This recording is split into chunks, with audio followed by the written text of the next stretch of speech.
A week after the collapse of a fragile ceasefire between Israel and Hamas, ordinary Palestinians in Gaza are calling for an end to war. Hundreds of people took to the streets in the besieged territory, chanting anti-Hamas slogans in a rare public show of dissent. Hundreds of Palestinians have taken to the shattered streets of Gaza to stage a rare protest against Hamas. Desperate people chanting slogans against the Islamist movement as they call for an end to the war. Hamas wants to kill our children. Hamas is a partner with the occupation. Our children are precious to us, unlike the Hamas leaders who are outside the country. There's no education, no food, no clothing, and all this because of Hamas. We appeal to Netanyahu, stop firing missiles at the sad, poor people. The war has come and there is no future. Who will rule the next stage? People will leave and emigrate. It is enough. Hand over the country to the authorities or to anyone else. Enough. The people are exhausted and suffering. A period of relative calm ended when the fragile ceasefire collapsed. At least 730 Palestinians have been killed, according to the Hamas-run health ministry, since Israel resumed intensive bombardment and ground operations across Gaza last week. Israel is now urging more Palestinians to turn against Hamas. Learn from the residents of Beit Lahia. Like them, you too should demand the removal of Hamas from Gaza and the immediate release of all Israeli hostages. That is the only way to stop the war. 18 months after the war was sparked by a Hamas raid on Israel that left 1,200 dead and 250 taken hostage, Gaza is in ruins and more than 50,000 Palestinians have been killed. Ahmed Fouad Alkhatib is a Gaza analyst and a resident senior fellow at the Atlantic Council in Washington, D.C. Ahmed, welcome. Months and months of war, tens of thousands of deaths, and now we see Palestinians are protesting against Hamas, or at least some of them are shouting anti-Hamas slogans during these protests. Help us understand how significant this is. Oh, it's absolutely earth-shatteringly significant in that this is the first time during the war we've seen these mass protests, and I want to protest the characterization of them as mere hundreds. We've seen in Beit Lahia, in Jabalia, in Shuja'iyya, we've seen them in Nusayrat, in Deir al-Balah, in Khan Yunis, throughout the Gaza Strip.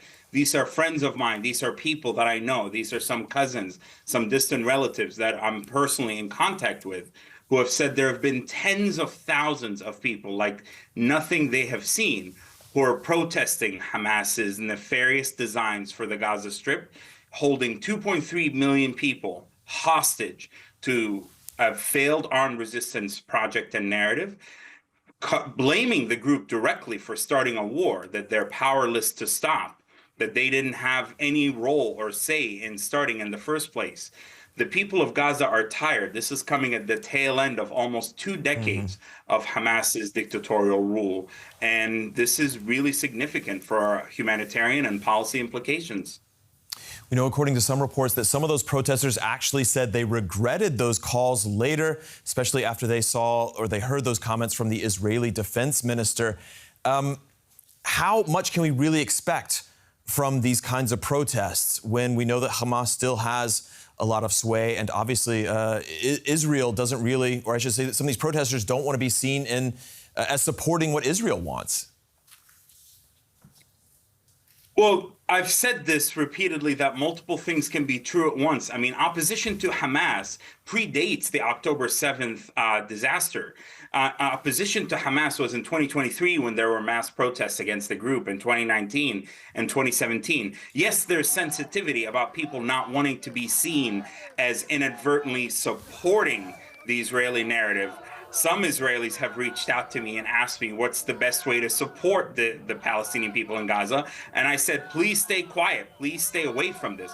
However, the majority of the people of Gaza understand that Hamas, in a sense, is serving them on a silver platter to the most far-right government in Israel's history. So no amount of emotional manipulation or nationalistic jingoism and arm twisting is going to reverse the clock back to what we've seen over the last couple of days. Most people in Gaza can be in opposition to the war against them by the Israeli military while also opposing Hamas and its deadly terrorism. And if you're right, and if most Palestinians do oppose Hamas, will they join these protests? And can we expect them to get larger, to become larger, and then actually put leverage on Hamas? What do you expect?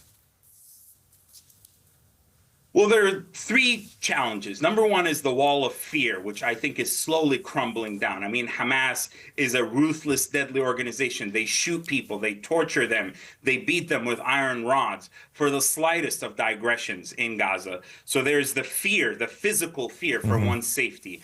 Then there's the social system of kind of shaming, if you will, the internal cancel culture that has normalize these black and white reductionist narratives of, oh, well, if you're speaking out against Hamas, is that a form of stabbing our own people in the back? And I think, again, the people of Gaza the last couple of days have shown that that has also crumbled. And then finally, and the third one is that people in Gaza are afraid that they may actually, so I'm going to put myself out there. I'm going to take a risk with my kids, with my family. We've seen people bringing their children to these demonstrations. Is someone going to come to my aid? Right. I have to wrap it up there. Thank you so much, Ahmed Fouad, Alkhatib from the Atlantic Council. We appreciate you joining us. Sorry to cut you off there, Ahmed.